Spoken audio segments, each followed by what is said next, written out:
Somewhere, right at the bottom of one's own being, one generally does know where one should go and what one should do.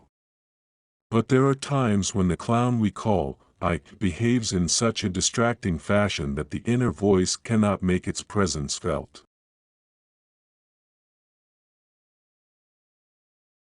Your vision will become clear only when you can look into your own heart.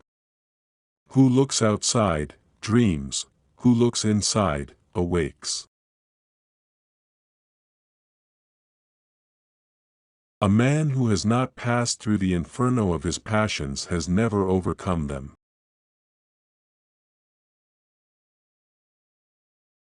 One does not become enlightened by imagining figures of light, but by making the darkness conscious.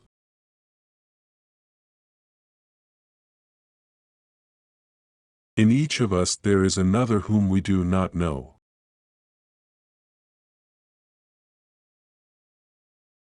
The urge to become what one is invincibly strong, and you can always count on it, but that does not mean that things will necessarily turn out positively. If you are not interested in your own fate, the unconscious is.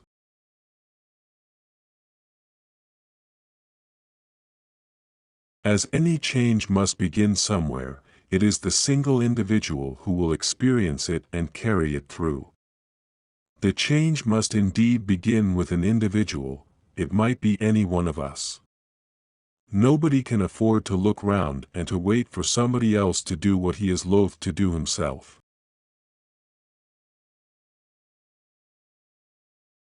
Man is not a machine that can be remodeled for quite other purposes as occasion demands, in the hope that it will go on functioning as regularly as before but in a quite different way. He carries his whole history with him, in his very structure is written the history of mankind.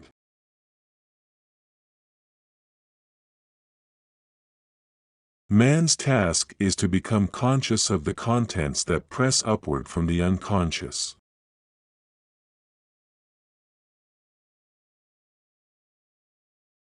Follow that will and that way which experience confirms to be your own.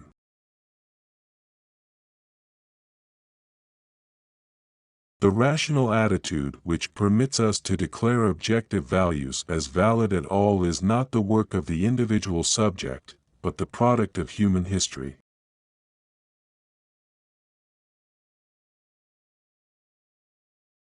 To find out what is truly individual in ourselves, profound reflection is needed, and suddenly we realize how uncommonly difficult the discovery of individuality is.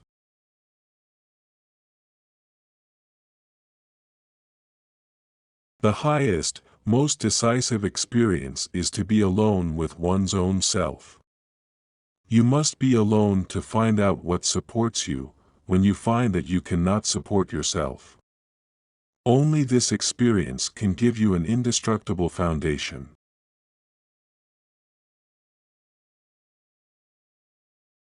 The decisive question for man is he related to something infinite or not?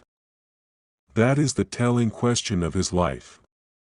Only if we know that the thing which truly matters is the infinite can we avoid fixing our interests upon futilities, and upon all kinds of goals which are not of real importance. Thus we demand that the world grant us recognition for qualities which we regard as personal possessions, our talent or our beauty. The more a man lays stress on false possessions, and the less sensitivity he has for what is essential, the less satisfying is his life. He feels limited because he has limited aims, and the result is envy and jealousy. If we understand and feel that here in this life we already have a link with the infinite, desires and attitudes change.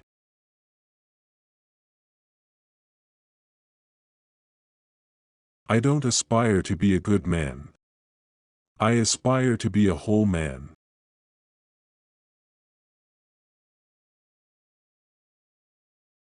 The greatest and most important problems of life are all fundamentally insoluble. They can never be solved but only outgrown.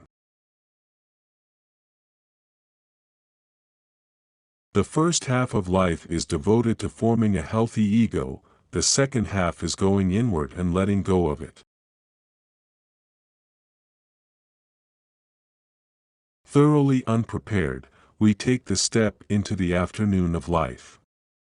Worse still, we take this step with the false presupposition that our truths and our ideals will serve us as hitherto.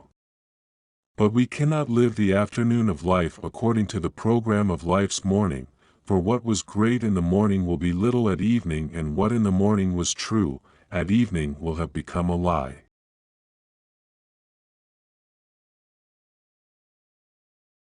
Everything that irritates us about others can lead us to a better understanding of ourselves.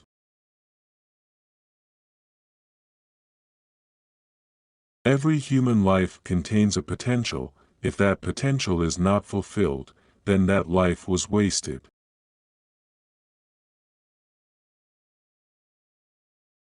I shall not commit the fashionable stupidity of regarding everything I cannot explain as a fraud.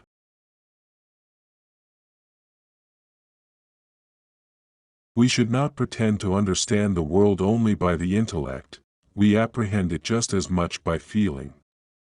Therefore, the judgment of the intellect is, at best, only the half of truth, and must, if it be honest, also come to an understanding of its inadequacy.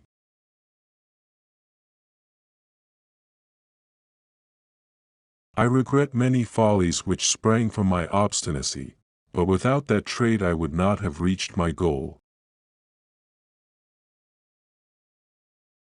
Resistance to the organized mass can be effected only by the man who is as well organized in his individuality as the mass itself.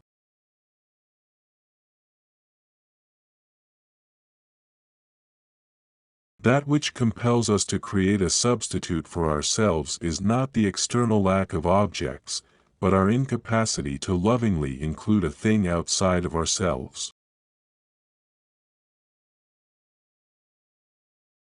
How can I be substantial if I do not cast a shadow? I must have a dark side also if I am to be whole.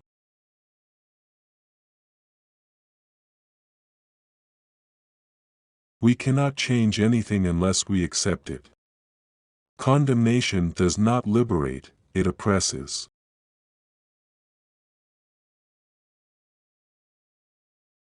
What you resist, persists. Whatever is rejected from the self, appears in the world as an event. The acceptance of oneself is the essence of the whole moral problem and the epitome of a whole outlook on life.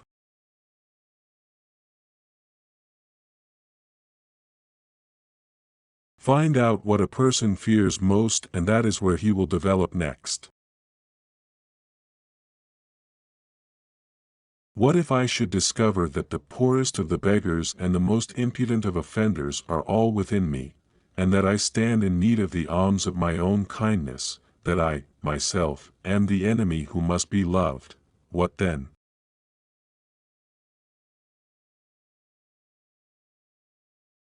How important it is to affirm one's own destiny. In this way we forge an ego that does not break down when incomprehensible things happen, an ego that endures the truth, and that is capable of coping with the world and with fate. Then, to experience defeat is also to experience victory. Nothing is disturbed, neither inwardly nor outwardly, for one's own continuity has withstood the current of life and of time.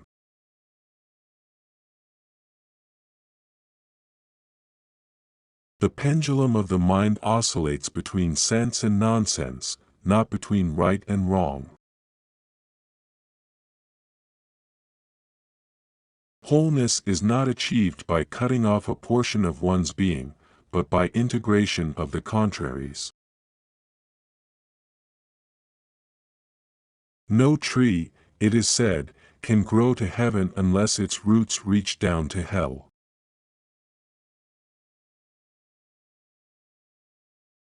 Man needs difficulties, They are necessary for health.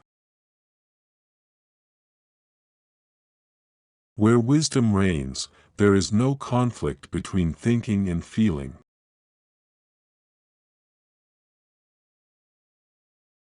There are as many nights as days, and the one is just as long as the other in the year's course.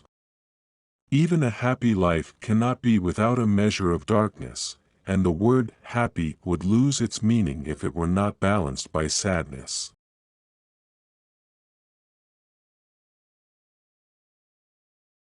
Nobody, as long as he moves among the chaotic currents of life, is without trouble.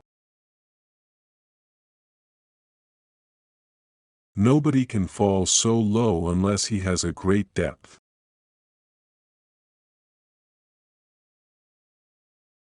If such a thing can happen to a man, it challenges his best and highest on the other side, that is to say, this depth corresponds to a potential height, and the blackest darkness to a hidden light. In all chaos there is a cosmos, in all disorder a secret order.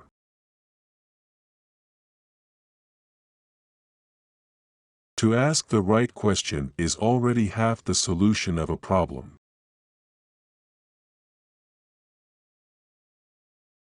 The most intense conflicts, if overcome, leave behind a sense of security and calm that is not easily disturbed.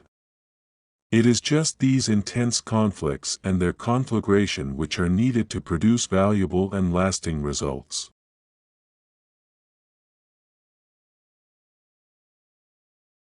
Nobody, as long as he moves about among the chaotic currents of life, is without trouble. Mistakes are, after all, the foundations of truth, and if a man does not know what a thing is, it is at least an increase in knowledge if he knows what it is not. Out of evil, much good has come to me. By keeping quiet, repressing nothing, remaining attentive, and by accepting reality, taking things as they are, and not as I wanted them to be, by doing all this, unusual knowledge has come to me, and unusual powers as well, such as I could never have imagined before. Faith, hope, love, and insight are the highest achievements of human effort. They are found given by experience.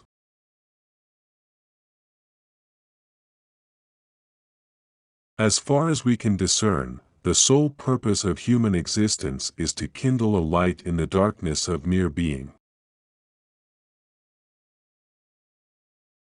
I have frequently seen people become neurotic when they content themselves with inadequate or wrong answers to the questions of life. They seek position, marriage, reputation, outward success of money, and remain unhappy and neurotic even when they have attained what they were seeking. Such people are usually confined within too narrow a spiritual horizon. Their life has not sufficient content, sufficient meaning. If they are enabled to develop into more spacious personalities, the neurosis generally disappears.